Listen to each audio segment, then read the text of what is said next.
e a doutora Vanessa Alfiero da Rocha, juíza titular da 2ª Vara de Família e Sucessões de São Vicente, comarca de São Vicente, em São Paulo, né? Queria agradecer a doutora Joseline e a doutora Vanessa, né, por estarem aqui conosco nessa noite, aqui nesse espaço virtual da UAB. Lamento que seja dessa forma virtual e não presencial, né, mas talvez a doutora Vanessa se livrou do frio aqui do inverno, né, por ser dessa forma. Mas desde já ficam as duas convidadas para a gente poder replicar esse evento de forma presencial no momento que for possível, né, no momento que for oportuno. Bom, eu não vou me estender muito agora nos comentários, eu só quero registrar também que acho que eu não consigo ver aqui todos, mas acho que tem a presença também do Dr. Enzo Carlos de Jesus, juiz de direito da comarca de Flores da Cunha, alguns conselheiros nossos, o doutor Alexandre Sanches Fernandes, vice-coordenadora da Comissão de Direito Sistêmico, doutora Eliana Justo. Quero dizer que esse tema, ele para nós, para a advocacia, ele é muito importante, né? Por causa que as formas de resolução dos conflitos, eles estão forçosamente mudando, né? Tem muitos colegas advogados que resistem a mudança de pensamento, a mudança de encarar o problema do cliente. Mas a sociedade já não está mais aceitando a forma tradicional. Então, é uma questão de adequação. Usar essas novas habilidades, né, para encontrar a melhor forma de resolução dos conflitos. E o direito sistêmico, ele tem se mostrado, né, o pouco que eu conheço assim dos eventos, do que eu tenho participado aí e tal, ele tem se mostrado de uma forma até mais humana, né, de resolver, tirando no sentido de verificar o que realmente importa para as pessoas, porque acho que, sobretudo, a essência da advocacia, ela permanece a mesma, apesar de todas as mudanças, que a essência é tu tentar resolver o problema das pessoas, né, e não simplesmente litigar, né, a qualquer custo. E acho que isso que é a importância da atuação sistêmica, né, do advogado. E, portanto, sobretudo, é necessário, né, que os advogados, os operadores de direito, conheçam como funciona, né, para, inclusive, mudar a sua própria postura, né. E, por isso, acho que é importante ter essa visão também do outro lado do balcão, vamos dizer assim, de quem vê como o que é importante na atuação do advogado, né, nesse aspecto. Então, passo a palavra para o Dr. Patrick Mesomo para fazer as considerações iniciais e depois vamos para a palestra. Então, muito obrigado. Doutor Rudimar, obrigado. Obrigado por sempre apoiar os eventos de todas as comissões, mas especialmente por estar presente nos eventos, né? Isso para nós engrandece. Deve ser muito difícil para tua pessoa participar e ter toda essa agenda muito conturbada, né? Até estava brincando antes de a gente começar o evento sobre a tua onipresença em todos os eventos e atuações do OAB.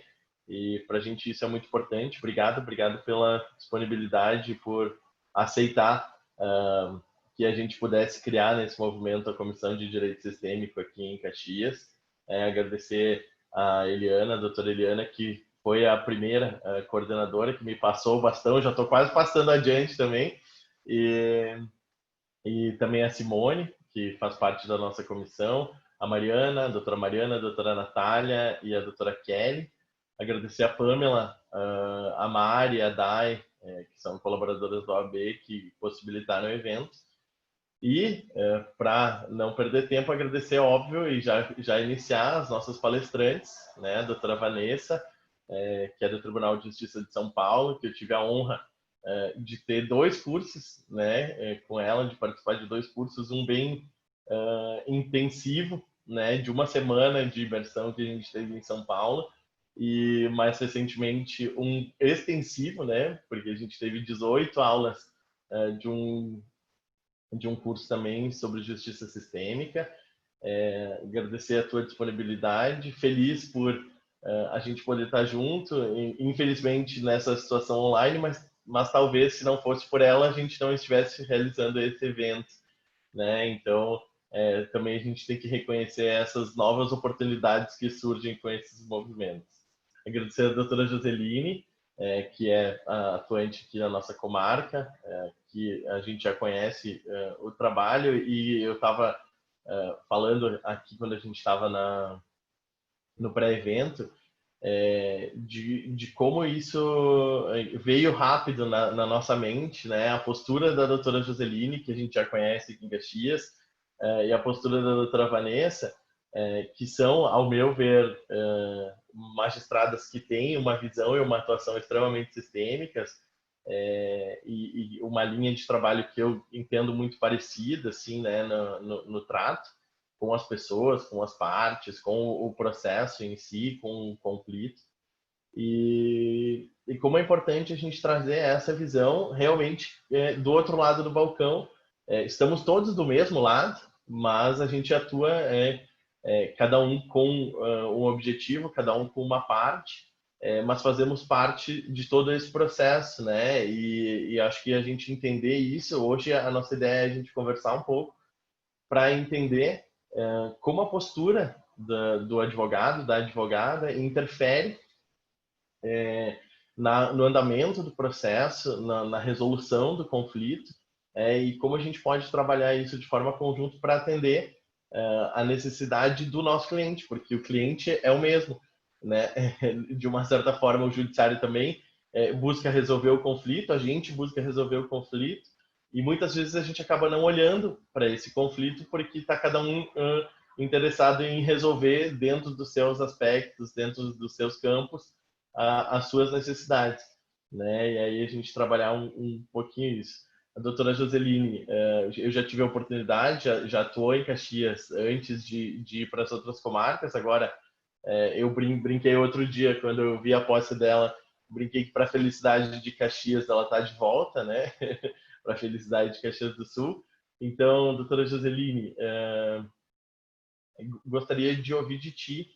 Inicialmente a gente começa conversando, mas naquele bate-papo informal, eu vou estar, para quem está acompanhando a gente, eu vou estar acompanhando tanto no Facebook quanto no chat as perguntas, e aí, por ser uma conversa, um bate-papo, assim que as perguntas forem surgindo e se enquadrarem nos assuntos, eu já vou levando elas para vocês, e aí depois a gente abre, e a doutora Vanessa também, sempre pode interromper, mesmo que a gente ainda não tenha começado a conversar com a doutora, pode interromper, a gente já vai conversando todo mundo junto.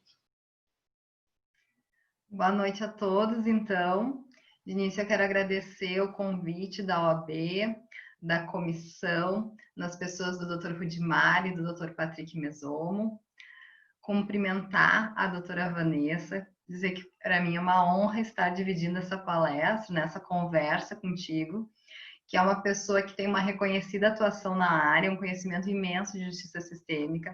Então, eu tenho certeza que hoje também eu vou aprender muito contigo aqui. E é sempre uma alegria a gente poder contribuir para o crescimento da justiça sistêmica. Então, é muito bom estar aqui tendo esse bate-papo hoje da noite com vocês. Como para mim coube essa parte mais inicial da conversa, eu vou trazer umas ideias iniciais, vou fazer um panorama e vou trazer alguns conceitinhos quando eu achar necessário, porque eu acredito que nem todos aqui já tenham base em justiça sistêmica. Então, quando eu achar necessário, eu vou trazer algum conceito. Vou estar aberta a perguntas, o Patrick vai ir acompanhando, vai me passando qualquer coisa. E no final também a gente volta, retoma as perguntas, as dúvidas que tiverem ficado. Então, fazendo um panorama, né, analisando o nosso cenário jurídico atual, o que a gente pode verificar é que aquele modelo litigioso, individualista de atuação do advogado, ele não é mais o modelo mais incentivado, né? Aquele pensamento cartesiano, aquela rivalidade, ela não é mais a postura que é adequada.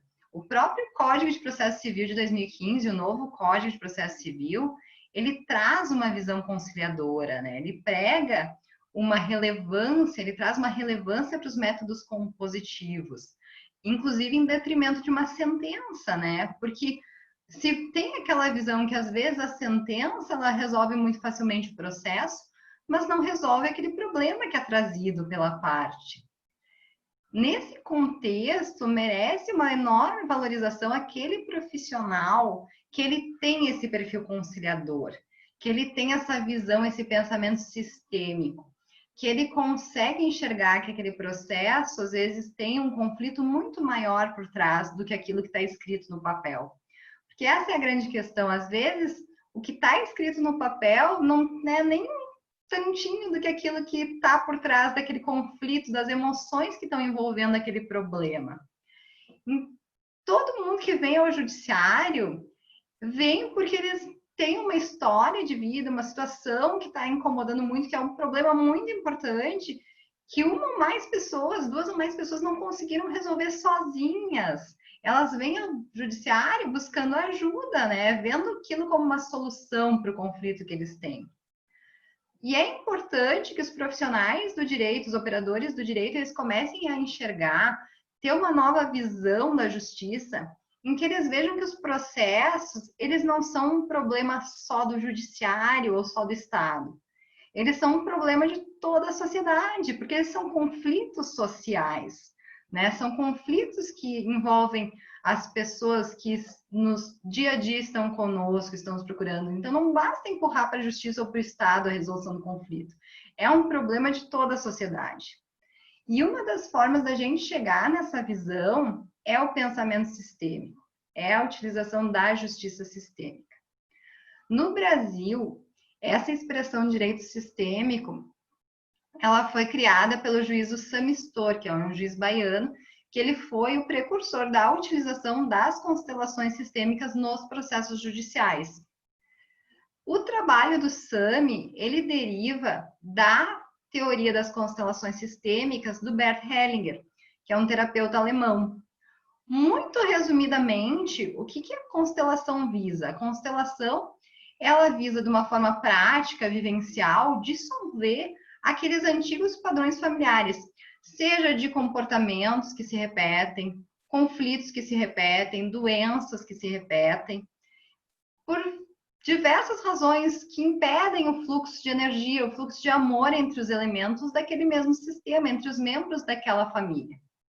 Então, embora muitas pessoas achem que o uso do direito sistêmico ele se resume à prática da constelação familiar, não é só isso, vai muito além. A justiça sistêmica, ela vai desde proposição de dinâmicas, de exercícios, de formas de se portar, intervenções com frases em determinados momentos, até formas de perguntar em audiência, que são formas mais sistêmicas, que traduzem uma postura mais sistêmica.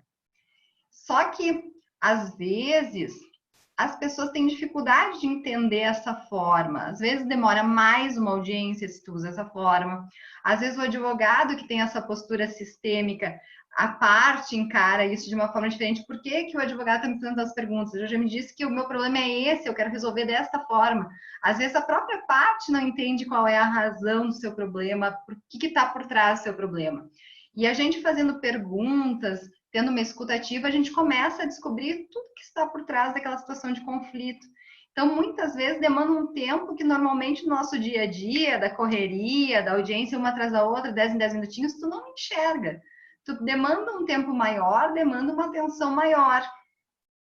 Então, a justiça sistêmica, em linhas bem gerais, ela representa a atuação dos operadores de direito de forma a não olhar apenas aquilo que está escrito no papel ali limitado, mas sim conseguir enxergar o todo, toda a situação que tem por trás do processo, todo o conflito e procurar solucionar o conflito. E é muito importante que essa visão sistêmica ela contribui para a pacificação social. E por que eu digo isso? Porque aquele pensamento cartesiano, litigioso, aquele pensamento da rivalidade linear, ele tem dicotomias, né? Ele vê certo e errado, bem ou mal, vítima ou agressor. Só que com o pensamento sistêmico, tu enxerga que nenhum de nós é 100% bom ou 100% mal. Nenhum de nós está 100% certo ou 100% errado. Todos nós temos que ter aquela autorresponsabilização, enxergar por que nós chegamos onde chegamos, e enxergar a nossa parcela de culpa por estarmos naquela posição, naquele momento. Entender que foi as nossas ações que nos levaram para aquela posição no processo, para aquele conflito. E o pensamento sistêmico, as reflexões através dessas perguntas sistêmicas, elas fazem que a gente chegue com essa consciência. A gente consegue empoderar a parte para que ela enxergue que ela tem que lidar com o seu problema, ela que tem que buscar a solução para o seu conflito para não repetir aquele comportamento, não voltar a se colocar naquele mesmo problema. A postura, né, a atuação do juiz e dos profissionais da área do direito, dessa forma sistêmica, ela tem muito a ver com as ordens da ajuda. O que são essas ordens da ajuda? As ordens da ajuda, elas são uma espécie de guia que o Bert Hellinger desenvolveu para auxiliar aquelas pessoas, sejam os terapeutas ou os consteladores, mas também todas aquelas pessoas que trabalham com ajuda, para que elas consigam auxiliar as pessoas que elas procuram, sem martirizar, sem diminuir, fazer com que eles consigam prestar a ajuda da forma mais adequada. Depois, até se o Patrick achar interessante, a gente pode abordar assim, um pouquinho mais das ordens da ajuda.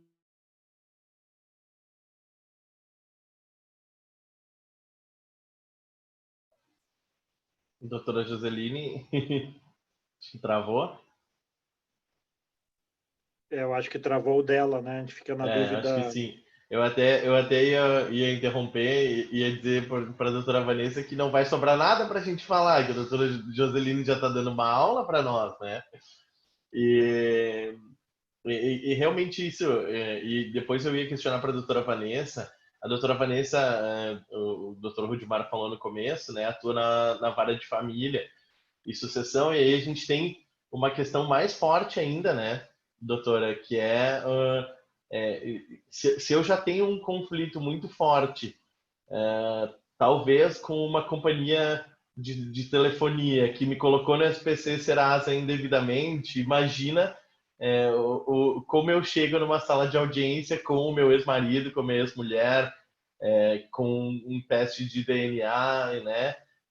Se a doutora puder trazer isso para a gente, como é importante, como o judiciário recebe e como é importante a atuação dos advogados para a gente fazer esse encaminhamento de uma forma a auxiliar, né, nessa resolução, né? Sim. Bom, boa noite, Patrick, Rudimar, um prazer imenso estar aqui, gratidão pelo convite. Eu me sinto muito feliz por poder contribuir de alguma forma com os advogados que sempre contribuem para que o meu trabalho também flua. Então, eu sou muito grata aos advogados por isso que, assim como eu, assim como os demais juízes, também estão a serviço da reconciliação, independentemente de serem ou não sistêmicos, porque todos pertencem, todos têm o mesmo valor e cada um tem o seu caminho de atuação. Então, também gratidão a Joseline, eu não a conhecia, um prazer imenso tê-la ouvido e tenho certeza que eu a ouvirei em breve. E, Patrick, é justamente isso, né? Até que ponto o nosso olhar como gestor de conflito, seja como juiz, seja como promotor, seja como advogado, seja como auxiliar da justiça, seja como servidor, é realmente neutro? Até que ponto esta postura que a doutora Joseline mencionou influencia no nosso desempenho profissional? Porque muito além de juiz, promotor, advogado, servidor, muito além do nosso papel, nós somos seres humanos. E como seres humanos e seres espirituais, nós temos o nosso propósito, a nossa missão. E eu percebo que a justiça sistêmica, o direito sistêmico, nos deu uma excelente oportunidade de vivenciarmos essa missão espiritual dentro da nossa atividade profissional. Como nós podemos mergulhar para o autoconhecimento, podemos encontrar a nossa melhor versão, não só como profissional, mas como pessoa atuando através de uma profissão, e também ser catalisador para que aquela pessoa com a qual nós atuamos também possa encontrar a sua melhor versão e ainda possa encontrar um pouco de luz nesse momento tão doloroso que enfrenta quando procura justiça, quando procura um advogado. O Rumi, eu gosto muito dele, um poeta persa muito antigo, já dizia que a luz entra pela ferida. E quantas pessoas não chegam feridas até a justiça, clamando por ajuda? E aí nós entramos. E como é a nossa postura? Será que nós atuamos como salvadores? Será que nós atuamos como empoderadores? Qual é a nossa função? E ainda, qual é a consequência da nossa atuação ou da nossa omissão na vida dessas pessoas com as quais atuamos? Sim, porque a análise transacional fala muito bem sobre isso. E o Kahneman, que estudou o Eric Berne, análise transacional, e aqui eu até tomei a liberdade de fazer um triângulo para ficar mais fácil essa explicação enquanto eu ouvia, ele diz que muitas vezes nós nos comportamos na gestão dos conflitos, ora como salvador, ora como perpetrador, ora como vítima. Então é o triângulo dramático de Kahneman. Quem é o salvador? E muitos de nós somos salvadores profissionais. E aqui eu te convido a pensar, será que você também não é o salvador? E o que é um salvador? Salvador é aquele que quer salvar todo mundo, que olha para uma pessoa que tem um destino difícil e diz, eu sei o que é melhor para ela, eu vou fazer o possível para ajudá-la, para ampará-la, porque ela sozinha não consegue. Eu sei o que é melhor para ela, eu, com a minha educação, com os meus valores, com a minha religião, enfim, com o meu curso de vida, sei o que é melhor para ela. E aí eu faço isso. Então, o salvador, ele atua de 2 níveis. Nós temos o nível aparente. Qual é o nível aparente? Eu vou ajudá-la. Eu estou aqui para ajudá-la, para fazer o melhor possível para transformar a vida dela. Mas qual é o nível oculto? Eu estou desempoderando aquela pessoa. Eu estou retirando a força daquela pessoa e me colocando acima dela, como se eu, com a minha cultura, fosse superior a ela e pudesse transformar qualitativamente a vida dela.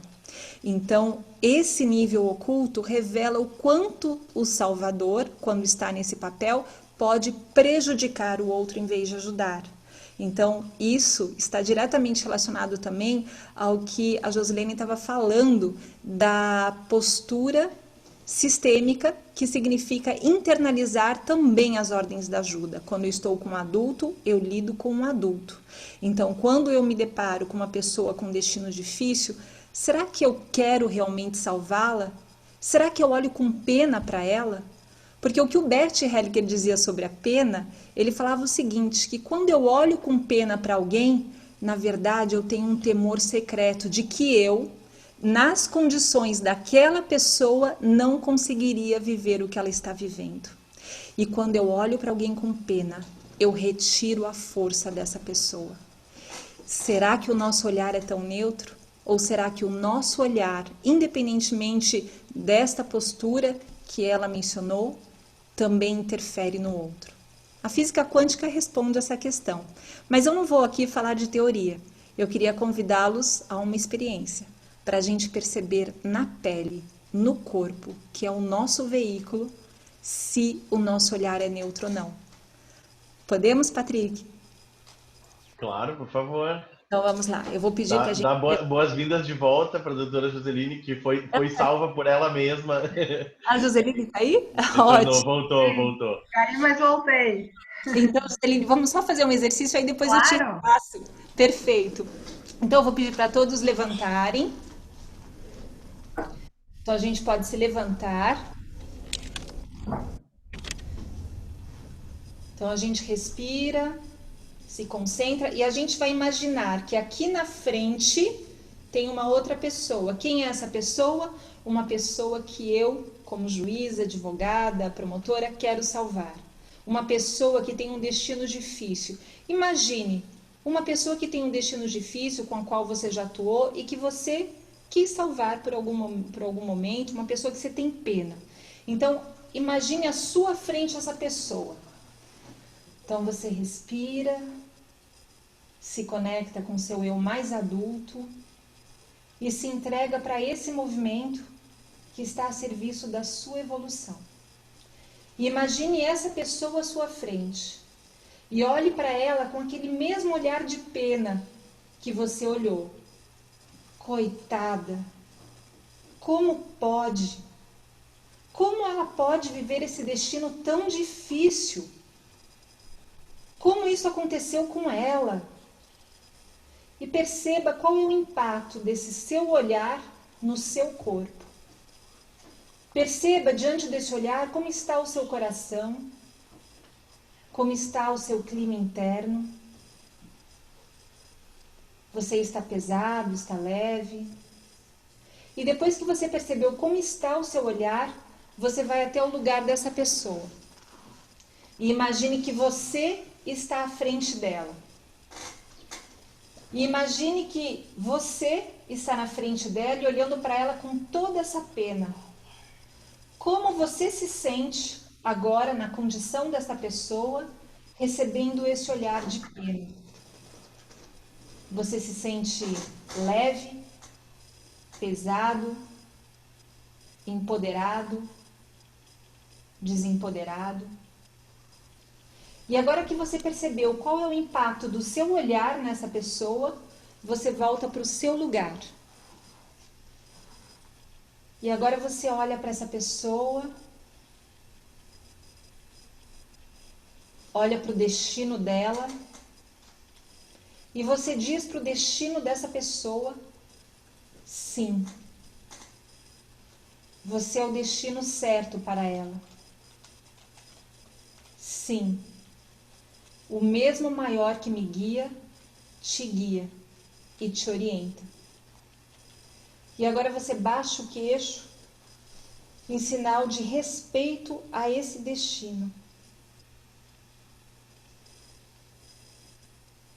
Agora você olha novamente para ela e você imagina os pais dela atrás dela, ancorando ela. E agora sim você diz internamente para ela: agora eu vejo você. Agora eu vejo que você tem os pais certos para você. Agora eu vejo que o seu destino é maior que o meu coração. E eu renuncio a querer salvá-la. Porque para o seu destino você tem a força. Assim como para o meu destino eu tenho a força. E eu renuncio às minhas preferências e às minhas exigências. E mesmo assim, do meu lugar, como juíza, advogada, eu dou o meu melhor. Gratidão. Perceba como você está agora diante dessa sua nova postura e desse seu novo olhar. O que mudou em relação àquela postura inicial? Você está mais leve, mais forte. E quando você se der conta do seu olhar, da sua atmosfera interna, você vai até o lugar desta pessoa e percebe qual foi o impacto do olhar desse gestor do conflito sobre ela, dizendo que para o destino dela, ela tem a força. O que mudou em relação àquele primeiro olhar? E quando você perceber, pode voltar. Como é forte, né? Os movimentos sistêmicos, eles não mentem por si, né? Quando a tua primeira fala já foi dizendo coitada, meu coração já estava palpitando, assim, né? Porque eu acho que isso é muito forte, né? E muitas vezes, eu vejo isso como advogado, muitas vezes a gente quer, e esses dias eu fiz uma live com a Fabi, Vanessa, o tema da live era quem eu quero salvar, né? Porque o advogado, a advogada que chega com essa postura de salvador, ele está querendo salvar alguém. E na grande maioria das vezes não é o cliente, né? Existe algo por trás disso. Claro que não no aspecto jurídico, né? Mas no aspecto sistêmico existe isso de que quem a gente está ajudando, por que a gente está ajudando, e se, que eu acho que é o mais importante, se realmente a gente está ajudando, né? E esse movimento é justamente nesse sentido. Eu estou ajudando sem nem ter sido questionado a ajudar. E muito menos a dimensão e o caminho que eu preciso ajudar essa pessoa, se é que eu preciso, e se é que ela quer e para onde ela quer ir. Então, esse movimento eu acho muito, muito importante. Como é difícil renunciar às próprias expectativas, às próprias experiências e à própria importância. Porque às vezes a gente se coloca nesse local de pedestal querendo salvar o outro, mas isso é só uma desculpa para a gente não olhar para o próprio sistema, porque esta lacuna está no nosso próprio sistema. E quando a gente não olha para ela, essa lacuna se torna o nosso nó cego. E nós projetamos essas sombras que nós não temos coragem de olhar para o outro. E cada cliente, cada parte acaba espelhando o que acontece no nosso sistema, principalmente aquelas partes que mais nos incomodam. Então, esse é o primeiro sinal de que algo precisa ser olhado. E esse é o ponto da virada. Algo mexeu profundamente com você na gestão de um conflito?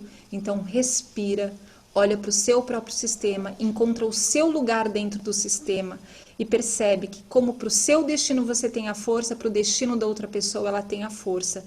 E ela não precisa de salvadores. O que ela precisa é de um facilitador que permita que ela seja capaz de se reconectar com a própria força e aí sim protagonizar a própria vida. E agora me veio muito forte essa questão da atuação de vocês, né? Que acaba sendo para a sociedade extremos bem distintos, que é a doutora Vanessa, claro que na atual conjuntura profissional de vocês, né? Mas a doutora Vanessa trabalha com a guarda, com o menor, com a pensão alimentícia, a separação, divórcio, e a doutora Joseline hoje trabalha com o que a sociedade vê como a outra ponta, que é o preso, né? E aí também eu não quero entrar nas individualidades, mas para a gente também fazer esse parâmetro de a gente julga numa ponta, julga na outra, e a gente leva a nossa carga para todos esses momentos, né, Joseline? De entender agora, e para ti, como juíza da vara de execuções criminais, tem muito isso, né? Eu acredito de, na visão sistêmica, entender qual é o teu papel, e não misturar o teu papel com o papel que a sociedade espera do magistrado, que a sociedade espera dos advogados, os advogados também entenderem, que é o nosso tema hoje, e entenderem o funcionamento e essa dinâmica, né, dos presídios, enfim, de como é essa relação, e também não se envolverem como defensores contra a sociedade que está vinculada ao preso, por exemplo, né? Tô trazendo especificamente porque agora me veio essa relação dessas duas pontas. No lado a gente tem a família e no outro lado a gente tem a magistrada que faz a gestão do réu preso, né? Em todos esses momentos a gente tem que ter esse discernimento de que a gente está lidando com vidas, com partes, com históricos, e algo levou todo mundo até aquele momento, né? Até aquela situação. Eu acho que o principal nesse ponto é a questão da ausência de julgamento, né? Tu olhar o conflito sem aquele pré-julgamento de, independente daquele, falando na minha área agora atual, né, execução criminal, independente de qual foi o crime, o fato que levou aquela pessoa até chegar naquele momento que ela se encontra, né, conseguir analisar a situação jurídica daquela pessoa sem esse julgamento sobre o fato, sem o julgamento sobre o que passou, né? Conseguir efetivamente, porque a execução penal, principalmente, é uma área que desperta, assim, paixões para todos os lados, né? Alguns odeiam, alguns amam, e trabalhar em cima disso com duas posições tão antagônicas e entender que aquele sujeito que está dentro de um presídio atualmente, ele também não é 100% mal e ele não é 100% errado, que alguma coisa aconteceu na vida dele para ele chegar até ali e conseguir analisar a situação jurídica sem julgamentos, é um grande desafio, né? Para o teu sistema, inclusive, né? Para o teu Exato, né? sistema. Com Agora certeza. me veio uma questão, assim, do advogado, da advogada, na visão de vocês, existem dois principais momentos, né? Todos, o advogado, o juiz e o promotor, eles que impulsionam a movimentação do processo para a resolução das partes, mas existem dois pontos muito importantes da atuação da advocacia, que é o peticionamento, né, e a audiência em si, que provavelmente seja o ato mais importante do processo, principalmente quando a gente está lidando em questões de fato e não de direito, né? Eu queria ouvir um pouquinho de vocês, como a atuação da advocacia, dos advogados, nesses dois momentos, pode interferir positiva ou negativamente no processo, né? Eu falo isso porque depois de ter contato, de buscar formação na visão sistêmica, eu acabei mudando bastante algumas posturas minhas, inclusive na audiência eu mudei a minha posição de sentar, né? Porque antes eu sentava entre o magistrado e a parte, e hoje eu entendo que eu devo sentar o magistrado, a parte e eu, para que eu acompanhe o que está acontecendo, mas que ela tenha autonomia, que ela tenha esse contato com o judiciário mais forte na audiência, porque eu estou sempre lá, né? E aquele momento, ele faz parte do momento dela. Existe uma discussão, e alguns colegas talvez tenham uma visão contrária, mas principalmente, essencialmente, petição inicial e contestação. Eu faço acompanhamento do cliente na petição inicial, inclusive eu coleto a assinatura do cliente para que ele esteja ciente dos fatos que ele está arguindo, do qual é o posicionamento dele, do valor que ele está buscando da indenização, né, para a gente dividir essa autorresponsabilidade, cada um saber o que está fazendo. Eu sei qual é o meu papel enquanto advogado, mas o processo é da parte, ela está buscando isso. E aí eu queria... Essa pergunta é minha, eu estou acompanhando as outras perguntas, mas essa pergunta é minha, é de como vocês veem isso, tanto na questão positiva ou negativa, a forma de peticionamento, né, do advogado e a forma de atuação dos advogados em audiência e como isso impacta na resolução do conflito em si. Eu acho, assim, começando pela questão do peticionamento, via de regra, aquele advogado que ele tem um pensamento mais litigioso, mais linear, assim, ele tem um peticionamento um pouco mais agressivo, exatamente por acreditar que para ele conseguir vencer, o outro tem que perder, ou seja, vou dar um exemplo básico, uma ação de guarda aqui. Para ele, por exemplo, o pai ficar com a criança, o advogado, então ele acredita que ele precisa desqualificar a mãe. Então ele vai fazer uma narrativa que não é uma narrativa tão respeitosa, é uma narrativa mais agressiva. E muitas vezes eles esquecem, inclusive, do maior interessado ali na situação, que é a criança, que eventualmente vai ter contato com aquilo e vai se sentir magoada pela situação, né? E tu chega em audiência com uma situação que tu recebeu uma petição inicial, que a outra parte teve contato, que era uma petição inicial agressiva. A outra parte, muitas vezes eu cheguei em audiência, principalmente quando eu estava na área de família, a parte já chega em audiência com aquele papel que ela releu de novo e dizendo assim, ai, mas aqui, ó, doutora, está escrito isso, isso e isso, e não é verdade isso. Até tu conseguir explicar para aquela parte que independente daquilo que foi colocado no papel, tu tá ali para tentar fazer um acordo, para fazer uma conciliação, praticamente quebrou a tua possibilidade de acordo ali, de um entendimento, porque as palavras, elas magoam muito. Então, quando tu escreve com uma postura sistêmica, uma postura mais leve, mais respeitosa, que tu entende que tu não precisa excluir o outro para conseguir chegar no que tu precisa, né? Que tu tem uma postura de inclusão, de pertencimento, tu consegue também o que tu precisa para a parte, tu dá o auxílio jurídico para a parte, sem trazer toda essa agressividade para o conflito. Eu acho que antes também tu estava colocando exatamente essa questão do advogado se colocar no seu papel, né? muitas vezes o advogado ele pega aquela dor, aquele problema da parte para si.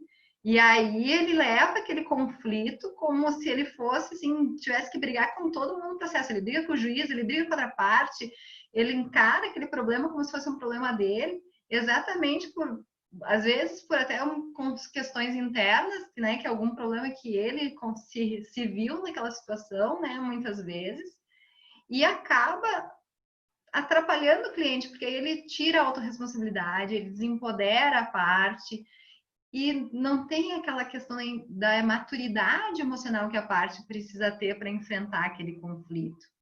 Então, a postura do advogado no peticionamento, ela acaba sendo muito importante, principalmente nessas questões mais delicadas, questões de família, que tem muito sentimento envolvido. Na realidade, todos os conflitos que vêm para a gente, né, todos os processos, eles têm sentimentos envolvidos, tem um sentimento que está por trás daquele conflito, né?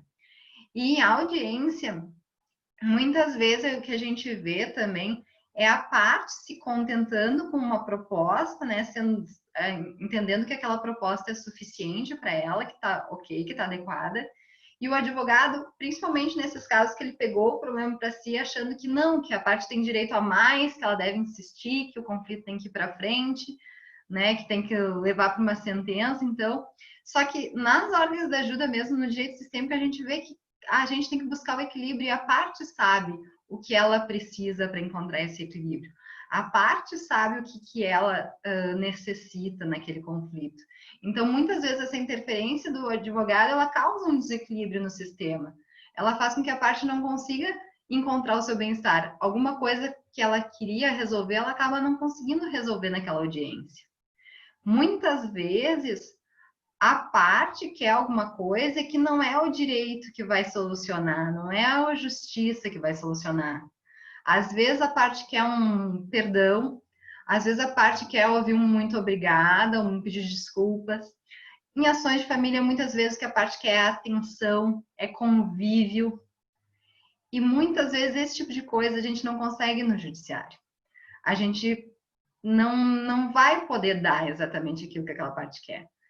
Às vezes, ouvindo a parte em audiência, fazendo as perguntas adequadas, eu gosto muito, quando eu tinha a oportunidade de fazer audiência de conciliação, eu sempre gostava de perguntar para as partes, ter a oportunidade de conversar com a parte e perguntar, o que tu espera com esse processo, né? O que seria bom, o que seria suficiente para ti, o que te faria feliz com esse processo? Porque aí tu consegue, pelo menos, começar a entender qual é o objetivo daquela parte ou aquela ação. E, às vezes, tu vê que é uma coisa bem diferente do que está ali no papel, do que foi escrito, né? Às vezes uma filha que está buscando alimentos do pai, na realidade, queria mais contato com aquele pai. Às vezes um pai que está querendo revisar uns alimentos da filha também queria mais atenção da filha porque não está vendo a filha. E às vezes se tu põe essas duas pessoas em audiência e conversa e tu dá o espaço, né? Porque é muito importante isso, é ter o espaço, porque às vezes o advogado também não deixa esse espaço. O advogado diz, não, mas pode perguntar para mim que eu vou responder. Só que aquele não é o momento do advogado. Como o Patrick mencionou, aquele é o momento da parte, né? A parte quer ser ouvida, ela tem o direito de mostrar o que ela quer, o que ela precisa. E é claro que é uma postura que, em alguns casos, ela gera resistência, porque tudo que é novo, que gera um certo incômodo, que mexe, né, com o sentimento, ela acaba tendo uma postura de resistência inicial, tanto dos advogados quanto até nós de magistrados, né? Eu acho que todo mundo, não sei se com a Vanessa foi assim também, mas em início de carreira a gente ainda tem aquela postura assim, eu tenho que resolver todos os problemas que chegaram para mim, eu preciso resolver a situação do fulano, do Beltrano, vai vindo os processos e tu acha que tu tem que solucionar todas aquelas situações. E aí, com o tempo, com a maturidade, tu vai conhecendo melhor as situações, tu vai enfrentando outras situações, tu vai estudando mais e tu começa a te colocar num outro papel, na questão que tu tá ali para ajudar, para fazer as pessoas enxergarem de outras formas o conflito, mas tu não é o salvador da pátria, tu não vai resolver o problema das pessoas, se as pessoas não se autorresponsabilizarem e elas não quiserem resolver o problema delas. Então, eu acho que em breves, assim, considerações da minha parte, assim, é essa a minha visão, assim. Eu sinto muita ressonância na sua fala, é isso mesmo. Até me lembrei de uma frase do Christian News que fala que muitas vezes nós que gerimos os conflitos, nós atuamos como verdadeiros ladrões de conflitos alheios, porque nós tomamos os conflitos dos outros como se fossem nossos, né? Mas também, olha, tá tudo certo, a gente tem que se permitir ser quem a gente é, a gente está evoluindo coletivamente e é assim que a gente vai aprendendo. E eu queria compartilhar, Patrick, só para a gente encerrar essa questão que você falou, um caso que eu tive na casa da família, onde eu trabalho. Um certo dia eu estava me preparando para audiência, era uma audiência ainda de conciliação e justificação. Era o primeiro ato naquele processo.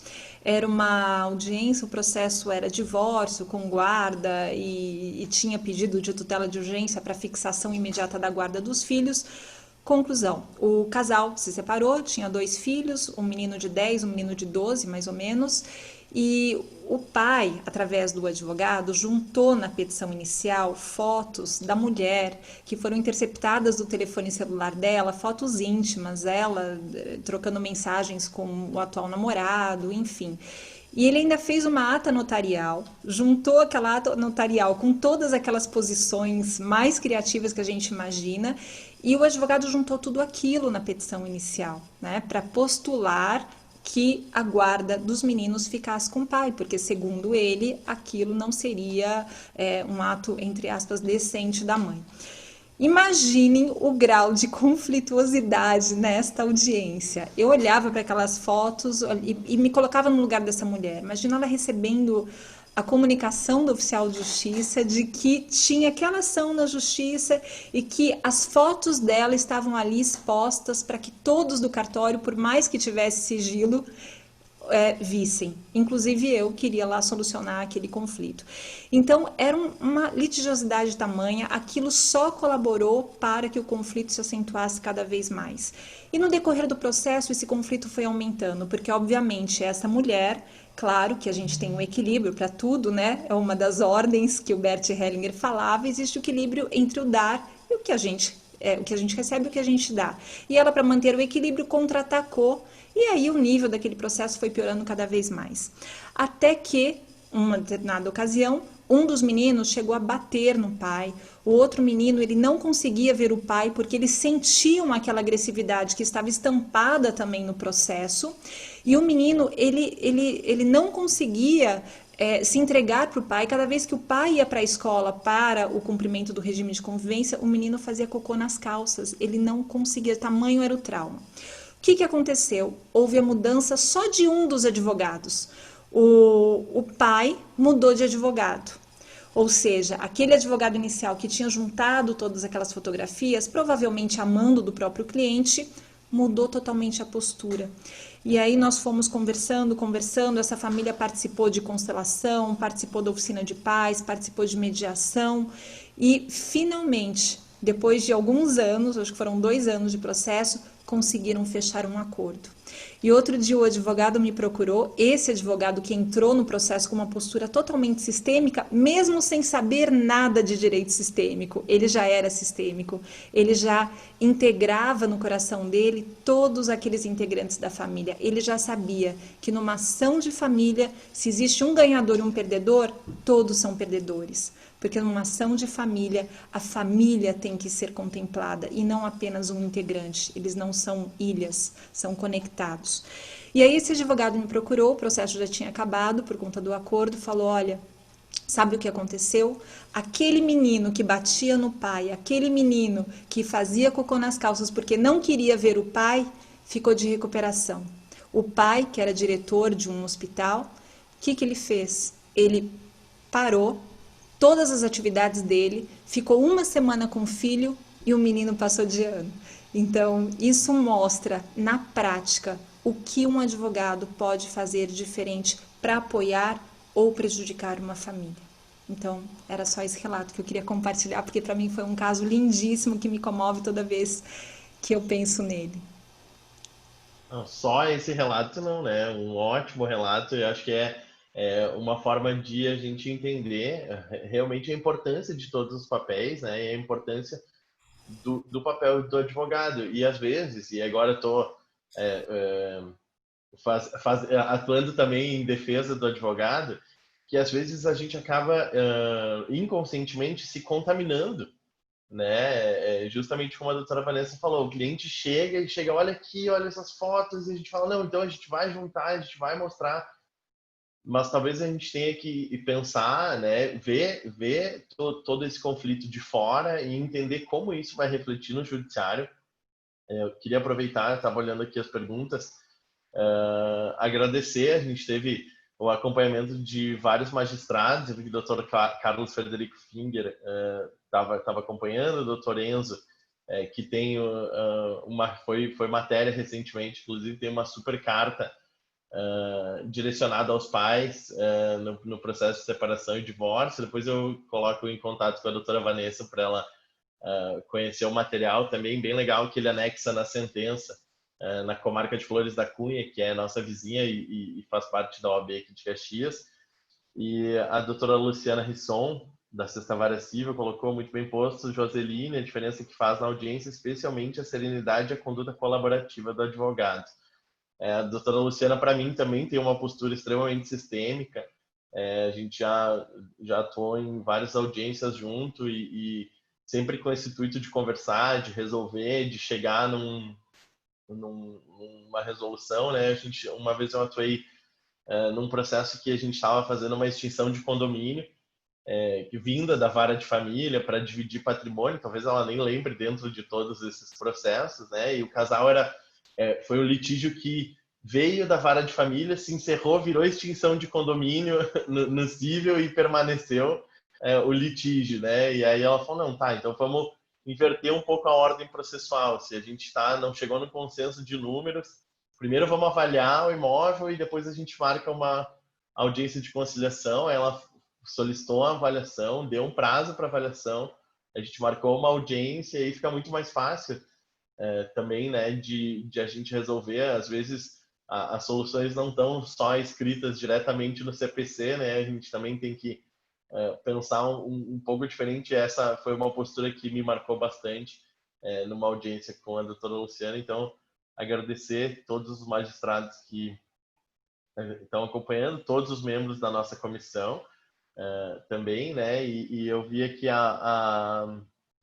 para colaborar com o que a doutora Vanessa falou, a doutora Mariana, advogada, colocou aqui, e quando uma das partes já inicia o processo com uma petição agressiva, isso foi antes da tua fala, Vanessa, quando uma das partes já inicia o processo com uma petição agressiva, automaticamente a outra parte já entra na mesma postura e responde com agressividade, aumentando cada vez mais o conflito. Né? E é isso, né? Se eu me sentir atacado, eu vou de alguma forma tentar responder, né? E isso acaba piorando muitas vezes a situação. Um momento que eu queria compartilhar nesse período de advocacia, que quando a doutora Joseline estava falando me veio na cabeça, me relembrei, uma audiência que eu estava fazendo no Juizado Especial Criminal, e aí tinha o autor do fato e a vítima. O autor do fato era o pai e a vítima era o filho. O pai devia ter uns 40 anos, o filho devia ter uns 25, 23 anos. E era vias de fato ou ameaça, algo do gênero. E o filho falou assim, eu só registrei essa ocorrência porque eu queria conversar contigo. Então, a importância que o judiciário tem, que os advogados têm, porque o que ele queria, na verdade, era um ambiente seguro. Ele não estava tendo esse ambiente seguro em casa, ele queria um ambiente seguro para ele poder conversar. E naquele momento a gente teve... eu, pelo menos, sempre tive sorte de trabalhar em Caxias do Sul. Eu entendo que seja uma comarca de muita sorte, tanto quanto São Vicente, né, de ter magistrados desse nível de vocês.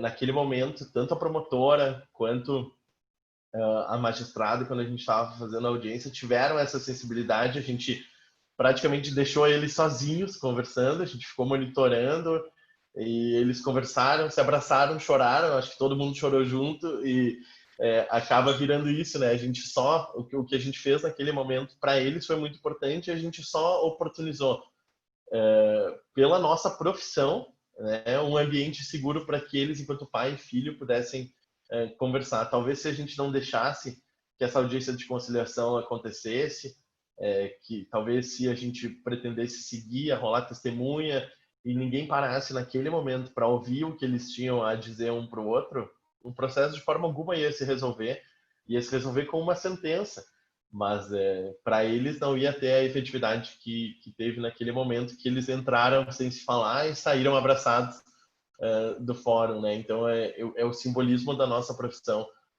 seja magistrado, seja promotor, seja advogado, de que a gente sempre foi ser humano, sempre vai ser ser humano e sempre vai lidar com seres humanos, né? Acho que essa é a essência. Por isso que eu acho tão fácil a gente falar de direito sistêmico, de justiça sistêmica, porque no fundo, o plano de fundo que a gente está falando é de nós mesmos, de seres humanos, né? E isso acaba sendo muito fácil de a gente falar. Claro que não é fácil de a gente lidar.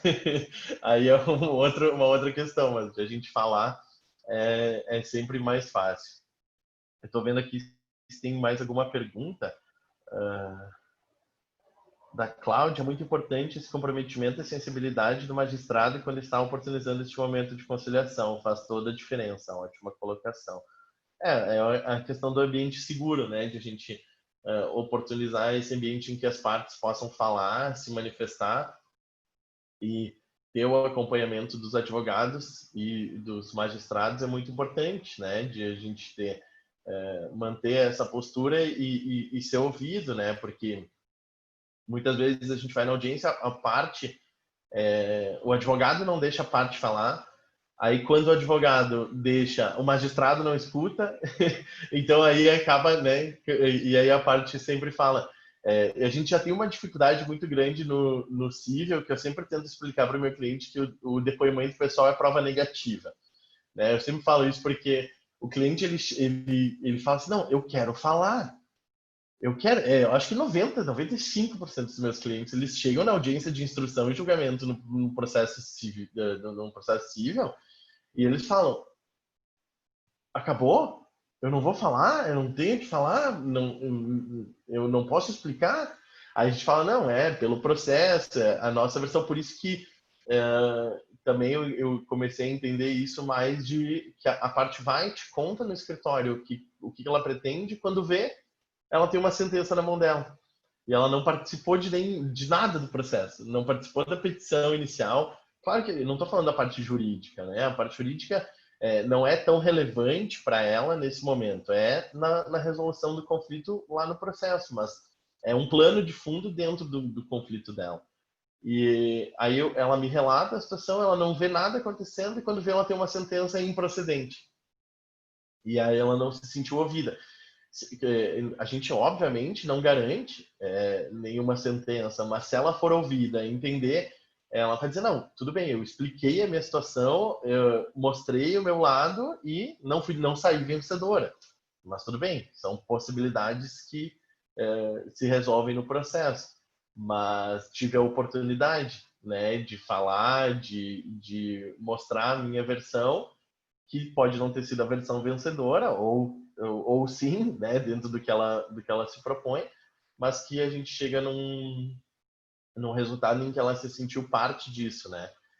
Eu tenho buscado muito trabalhar nesse sentido, porque por isso que foi um dos assuntos que a gente resolveu trabalhar. A gente falou, não, vamos mostrar um pouco o outro lado, como faz muita diferença, né? E é nesse sentido que eu queria agradecer vocês, de como faz muita diferença a gente ter a visão sistêmica, e a visão sistêmica aqui traduzida de uma forma simples, que é de falar com harmonia e respeito, ouvir com harmonia e respeito, e de repente usar mais tempo de uma audiência, mais tempo de uma pauta, de um momento, mas resolver ali, ou uma sentença que não vai virar um recurso, que não vai voltar como uma execução, que vai também resultar em números positivos para o cartório, para o CNJ, mas especialmente para o plano de fundo, que é o conflito daquela pessoa, que ela está buscando resolver. Eu acho que principalmente, né, nessa parte que você está falando, Patrick, é muito importante a realização da audiência de conciliação, né? Muitos advogados não gostam, acham desnecessário, alguns magistrados também acham enfim, que aquela audiência inicial, principalmente de 334, é desnecessária, que não sai acordo mesmo, mas na realidade é uma oportunidade, pelo menos da parte, estar lá dando a sua versão, né? Conversando um pouco com a outra sobre os fatos, porque realmente, como tu colocaste, o depoimento pessoal, muitas vezes ele é prova negativa. Normalmente a gente vê assim o que sai de depoimento pessoal não é bom para a pessoa que está depondo, assim. Então realmente depoimento raramente a parte vai ter condições de prestar. Então, se ela não tiver nem aquele momento na audiência de conciliação, ela vai passar pelo processo e ela vai achar que aquele processo não ouviu ela, não buscou solucionar o problema dela, né? Então, vai sentir aquela realidade muito distante, e às vezes não vai se identificar com aquela sentença que vai ter vindo no papel ali. Não vai sentir que aquela sentença, aquele resultado teve um efeito prático na vida dela.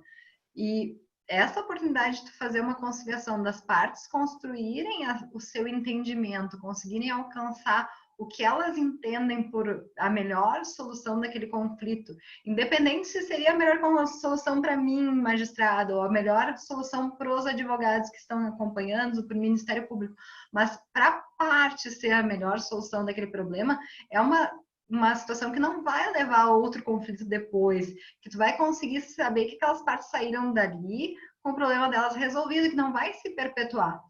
Ao contrário da minha sentença, que se a parte não se sentir identificada, vai estar ali no papel, mas depois está sendo gerado outro conflito, uma outra situação, depois de um tempo, né? Só que tem o contraponto também, porque o direito também, o judiciário, na realidade, ele também não está ali para aquela pessoa que realmente teve responsabilidade naquele momento que ela chegou. Por exemplo, tu faz um negócio errado, uma compra e venda, sei lá, tu não te assegurou do que precisava te assegurar para fazer aquele negócio, realmente tu teve um prejuízo, tu te arrependeu e aí tu vai buscar o judiciário. Se tu não tem um advogado que te faz ter aquela visão sistêmica para enxergar a tua responsabilidade ali, a culpabilidade que teve, o seu papel ali por ter chegado naquele momento, e depois sai uma sentença de improcedência, ele vai botar a culpa na justiça, na realidade, ele vai culpar o outro, né? Ele vai se infantilizar, ele vai botar a culpa no advogado, que o advogado não fez o trabalho dele direito, vai botar a culpa no judiciário, que não fez não entendeu o que ele queria, enfim, não foi justo, né? Então tem esses dois lados, né? Tem também o lado daquela pessoa conseguir enxergar a sua responsabilidade, sua autorresponsabilização, que o judiciário, bem ou mal, ele não serve para aquela pessoa que está arrependida de alguma coisa que fez ou que realmente se descuidou, né? Aí ele vai ter uma sentença improcedente, a gente não vai poder solucionar o problema dele, a gente não vai ser o salvador, né, da situação. Então, na realidade, a postura sistêmica do advogado, ela também é muito importante nesse momento para fazer a parte enxergar o seu papel e a sua responsabilidade quando ela recebe também uma improcedência, dela entender o porquê daquela sentença, porque ela não foi a parte vencedora daquela ação, né? Doutora Vanessa. Isso, na verdade, vai até ao encontro do que a Eliana colocou aqui no chat. Ela fez uma observação bem interessante. É preciso diferenciar no direito sistêmico que não é ser só bonzinho e só fazer acordos ou ações consensuais. E é isso mesmo que a Joseline falou. Também é importante para esse advogado apoiar o seu cliente para assumir a sua responsabilidade pelos seus atos. Obviamente, como a Joseline também falou no início, o nosso objetivo aqui é ampliar a visão, é reconhecer que o outro cometeu as falhas, os erros, os equívocos dentro das suas humanidades, dentro das suas imperfeições, sempre a serviço do coletivo, por mais que nós não possamos compreender, por conta de seus emaranhamentos ocultos, por conta do seu amor mágico, infantilizado, talvez olhando para alguém do seu sistema familiar inconscientemente, mas não é por isso, não é por estar a serviço do destino coletivo, não é por ter agido com esse amor infantil, esse amor mágico, esse amor com dor, esse amor sem consciência, que ele vai simplesmente ser olhado assim, tadinho. Não.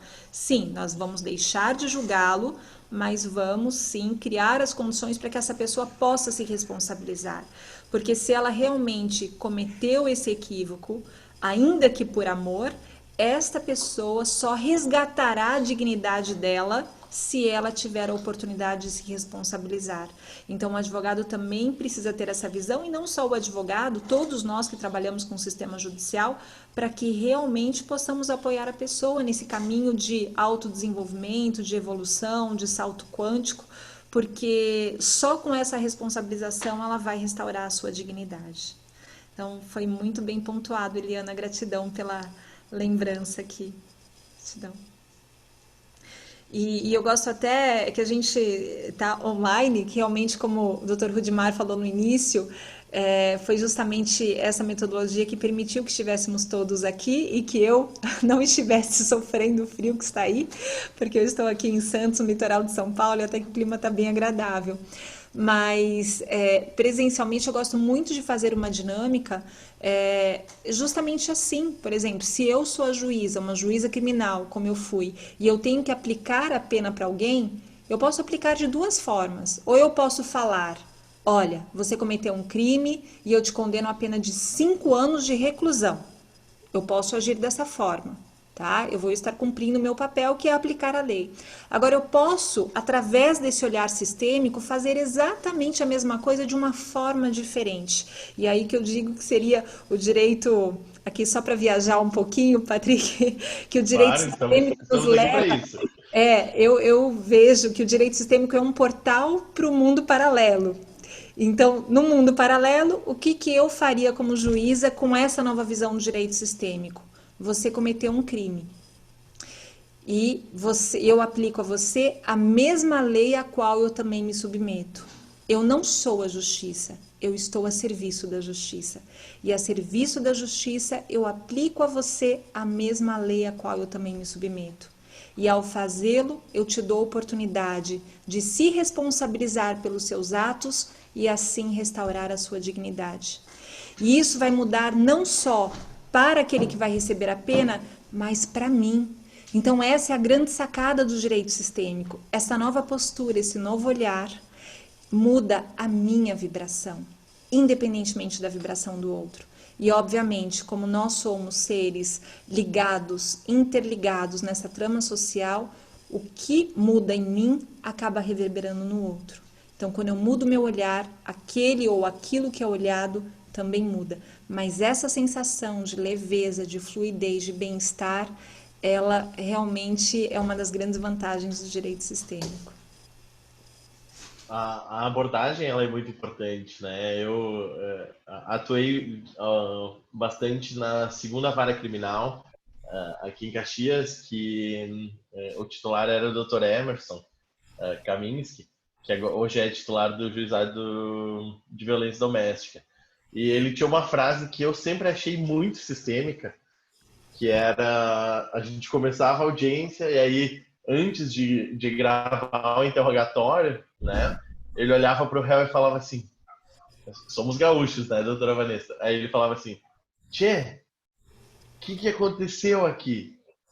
É extremamente sistêmico, porque antes de ele julgar, antes de ele questionar, relatar, ler a denúncia para começar o interrogatório, muitas vezes já saía uma conversa que era extremamente relevante para a resolução do processo, porque era um momento que antes de a gente colocar o interrogatório para gravar, a parte falava coisas que a gente não imaginava, de o que levou ele a fazer aquilo, como que ele foi para lá, o que aconteceu.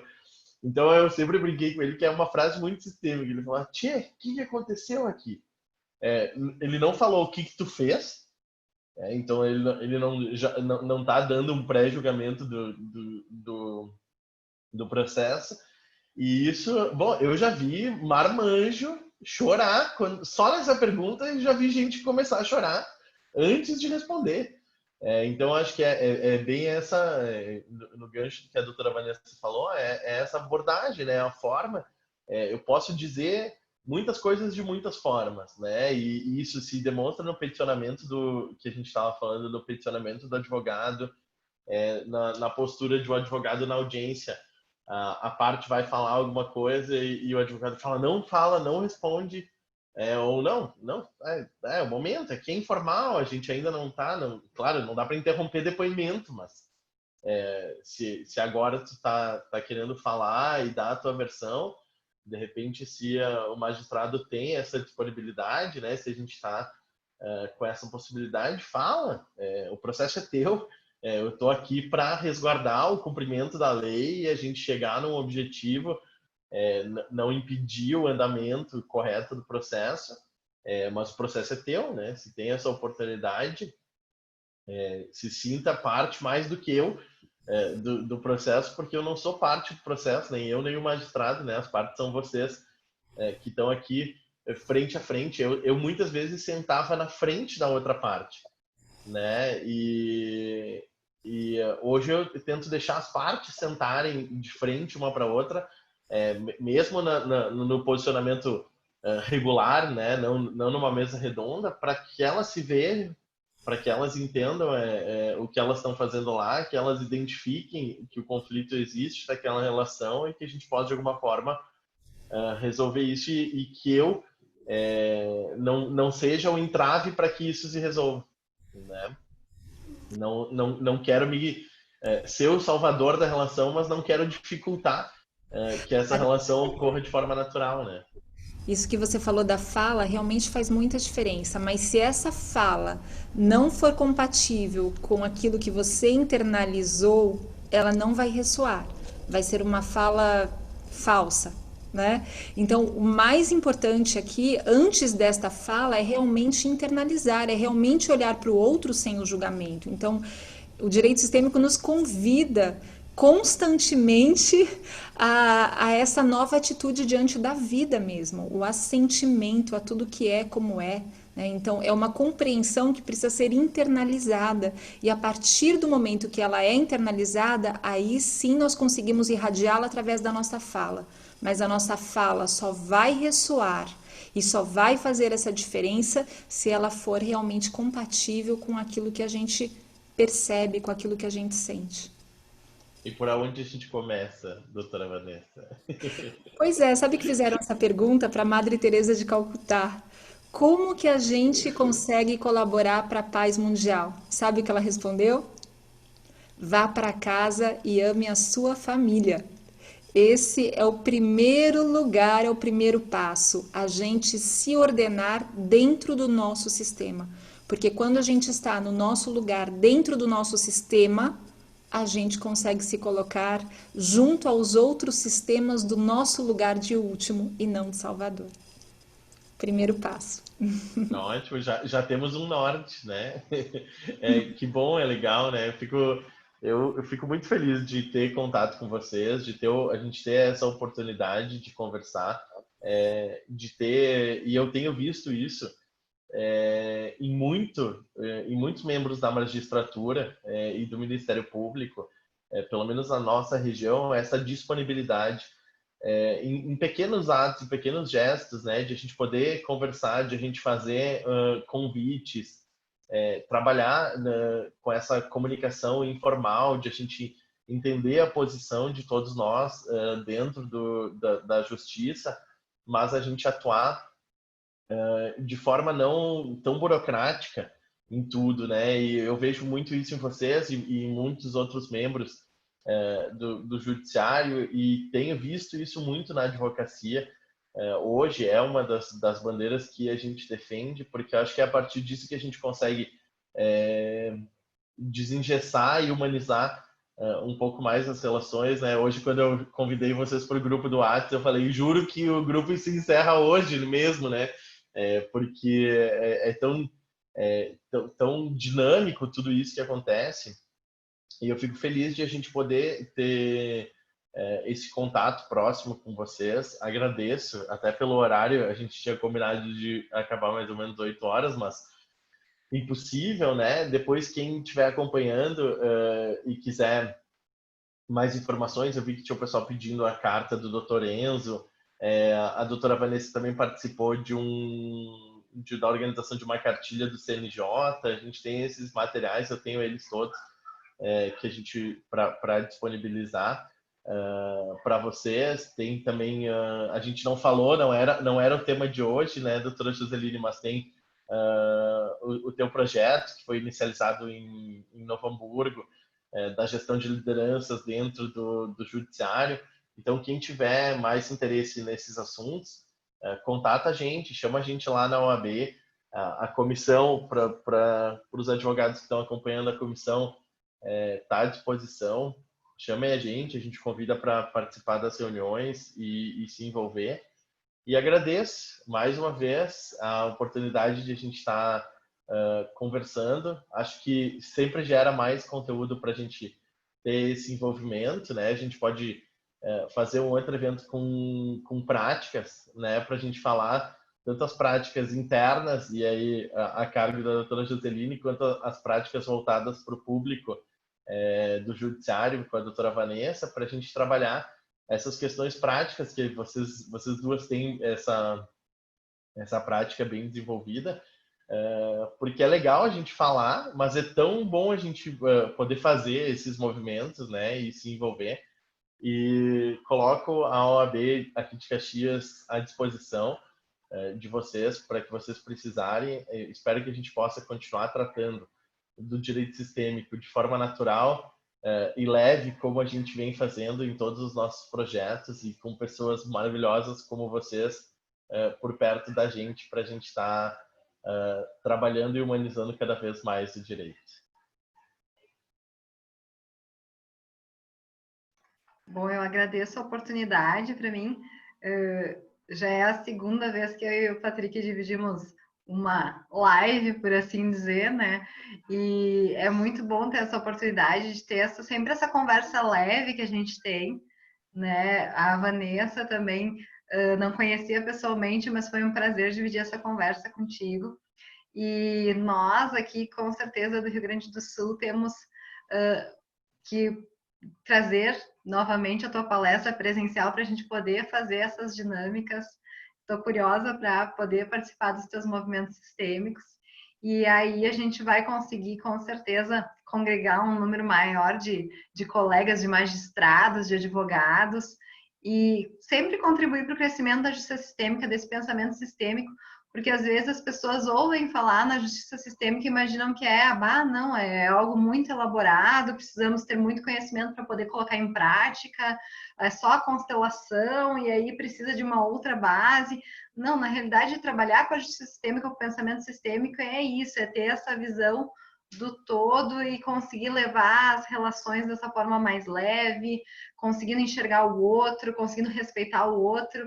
E é isso, eu acho que todos pregamos aqui, conseguir cada um realizar o seu papel, seja o advogado, seja o magistrado, seja a parte que nos procura da melhor forma possível, sem vitimizar o outro, sem pegar os problemas para a gente, procurar não agarrar aquele papel de salvador, que às vezes dá uma tentaçãozinha da gente entrar nesse papel, né? Então, ter sempre aquela visão, né? Conseguir enxergar. Se pro advogado dá vontade, imagina para o juiz, né?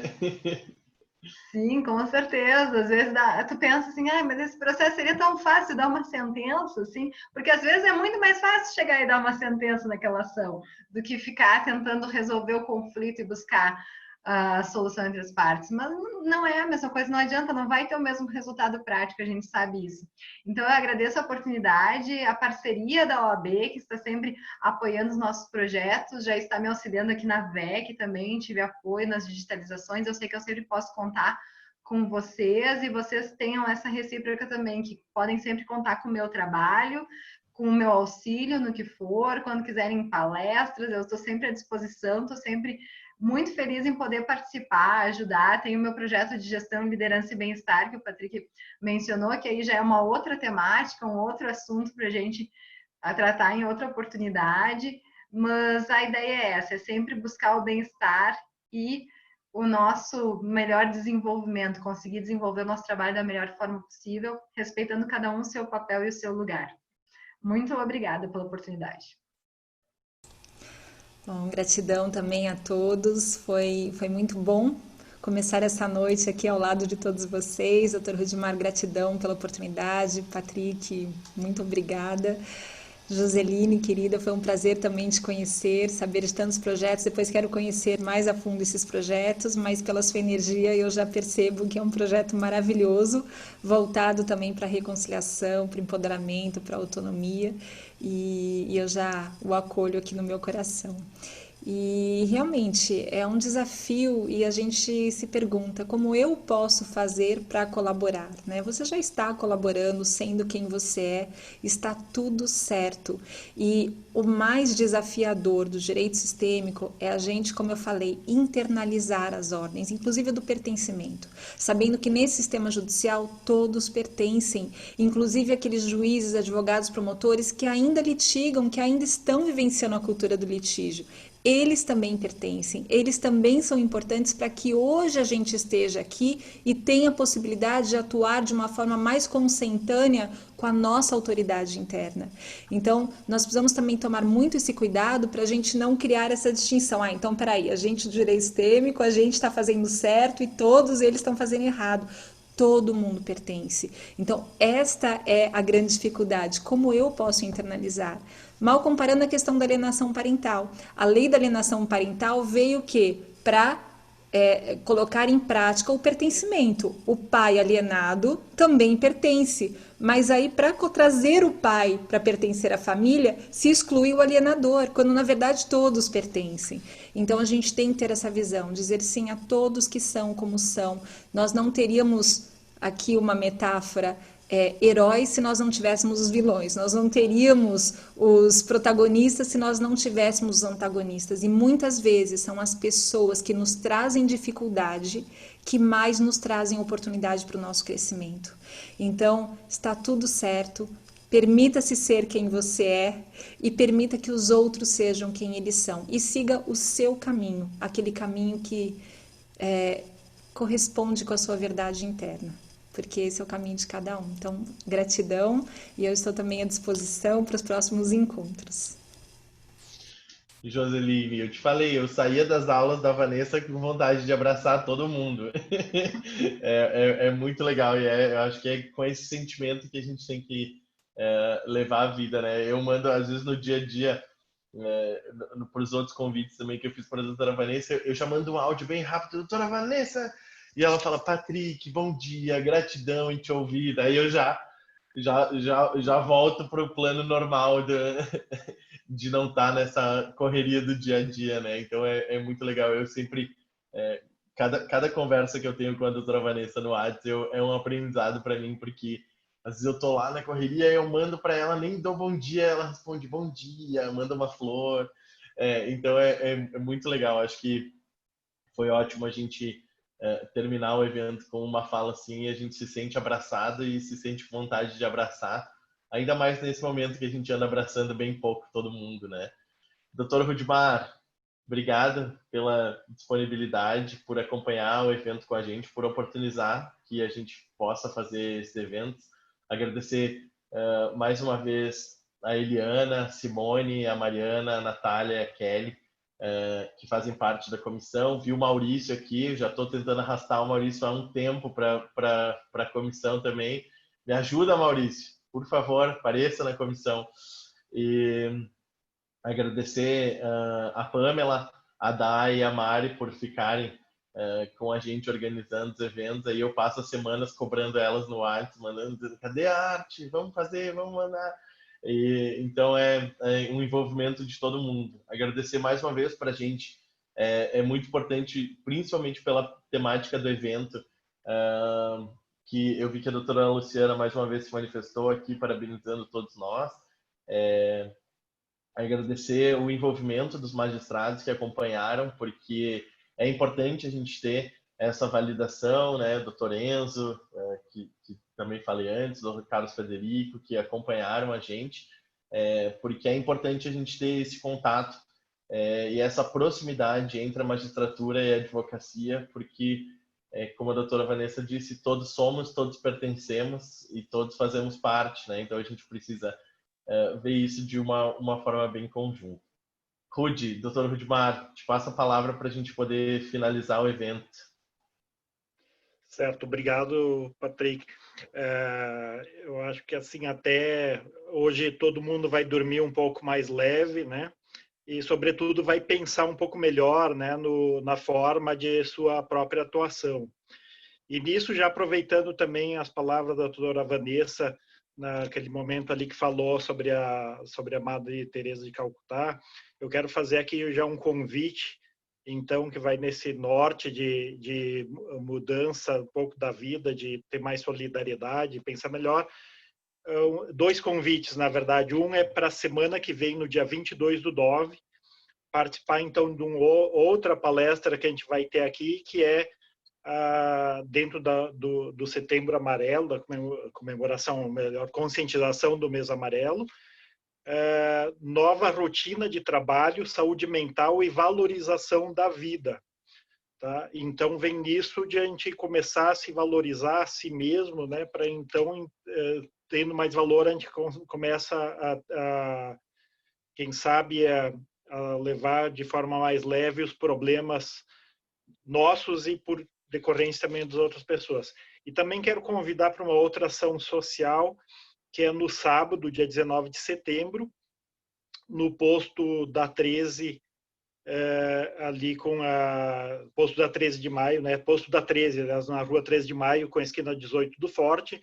A gente vai fazer, junto com a ONG Engenharia Solidária, arrecadação de resíduos eletrônicos, né? Computadores velhos, celulares, enfim, estragados, tal, para que depois isso vai ser trocado para ração para animais abandonados. Tá? Então, a gente convida para participarem dessa ação no sábado, que vai ocorrer das 9 às 13 horas da tarde, de arrecadação ali no posto da 13, e para esse evento no dia 22, né, semana que vem, sobre a nova rotina de trabalho e saúde mental, aqui no canal do Zoom e com retransmissão do Facebook. Gostaria, mais uma vez, então, Patrick, de dar o meu agradecimento aí para a comissão, para todos os colegas da comissão, né, que estão trabalhando, enfim, nesses eventos, nas lives, né, que se adequaram a essa nova sistemática virtual, né, e estão conseguindo manter a comissão, e que acabam nos enchendo de orgulho, né, a toda a nossa gestão da UAB. Então, obrigado, Patrick, e a todos os membros da comissão. Agradeço muito aí todos os advogados, colegas que nos assistiram, né, tanto aqui pelo Zoom como pelo Facebook, os colegas, também os magistrados que participaram também, que assistiram, e, sobretudo, gostaria de cumprimentar e parabenizar pelas falas, então, a doutora Joseline e a doutora Vanessa, né, por emprestarem o seu tempo aqui um pouco para nós, né, para nos passarem uma outra visão do direito, né, uma outra visão de atuação profissional, e com certeza ficou algumas interrogações aí para a gente poder replicar esse evento, mas que seja presencialmente, num futuro próximo, quem sabe, que a gente possa replicar ele e a gente possa nos abraçarmos mais fraternalmente, né, nos cumprimentar mais fraternalmente. Mas, por hora, sintam-se abraçadas e sintam todo o nosso carinho aqui da OAB de Caxias do Sul. A OAB, ela é dos advogados, mas, como dizia um ex-presidente, ela é dos advogados e do Brasil. Então, ela acolhe também os magistrados e todos os operadores do direito. Tá? Esperamos que a gente possa nos encontrar novamente mesmo. Muito obrigado a todos e a todas e uma boa noite para todo mundo. Obrigado, presidente. Obrigado a todos os colegas que nos acompanharam. Doutora Joseline e doutora Vanessa, gratidão especial a vocês por estarem conosco, por compartilharem o conhecimento de vocês. Eu sei que foi pouco perto do conhecimento que vocês têm e espero que a gente tenha em breve novas oportunidades de nos reencontrarmos. Sintam-se abraçados. Boa noite. Boa noite. Vai ficar, só para encerrar, vai ficar disponível no Facebook da OAB Caxias, para quem quiser acompanhar. Tá lá depois para quem não pegou desde o começo. No Facebook e no YouTube E no também. YouTube. Isso, depois a gente compartilha. Obrigado, pessoal. Boa noite. Boa noite. Tchau, tchau.